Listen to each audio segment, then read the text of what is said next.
പാവം മുസ്ലിം പെൺകുട്ടിയെ പലതവണ പലയിടങ്ങളിൽ കൊണ്ടുപോയി ലൈംഗികമായി പീഡിപ്പിച്ച് ഗർഭിണിയാക്കിയ പ്രതി പിടിയിൽ.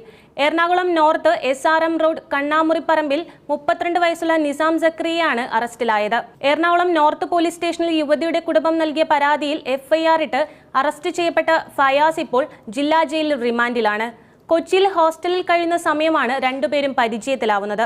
വിവാഹം കഴിക്കാൻ എന്ന ഉറപ്പിൽ നിസാം വശീകരിച്ചുകൊണ്ട് പലതരം പ്രലോഭനങ്ങൾക്ക് പെൺകുട്ടിയെ പഠനകാലം മുതൽക്കേ ഇഷ്ടാനുസരണം ലൈംഗിക ചേഷ്ടകൾക്ക് ഉപയോഗിച്ചു. താനൊരു ഇരയാവുകയായിരുന്നു എന്ന് പോലും ആ പെൺകുട്ടി അറിഞ്ഞിരുന്നില്ല. ഒടുവിൽ ഒരിക്കലും നിസാം തന്നെ വിവാഹം കഴിക്കില്ല എന്ന് മനസ്സിലാക്കിയപ്പോഴേക്കും ആ പെൺകുട്ടി ഗർഭിണിയായിരുന്നു. പിന്നീട് ഇയാളുടെ പീഡനം മാനസികപരമായിരുന്നു.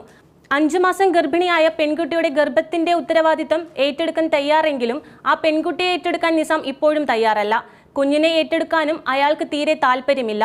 ഒട്ടും പറ്റുന്നില്ലെങ്കിൽ പോയി ട്രെയിനിന് തലവെച്ച് ആത്മഹത്യ ചെയ്യൂ എന്നുവരെ പെൺകുട്ടിയെ മാനസികപരമായി തളർത്തിയ നിസാം കുടുംബത്തെയും ഭീഷണിപ്പെടുത്താൻ തുടങ്ങിയതോടെയാണ് കേസിലേക്ക് പെൺകുട്ടി നീങ്ങുന്നതും നിസാം അറസ്റ്റിലാകുന്നതും.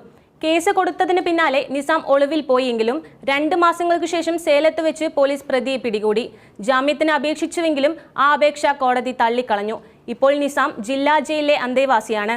പുറത്തിറങ്ങിയാൽ ഇനിയും തന്നെയും കുടുംബത്തെയും നിസാം അപായപ്പെടുത്തുമോ എന്ന ഭീതിയിലാണ് ആ പെൺകുട്ടിയും കുടുംബവും.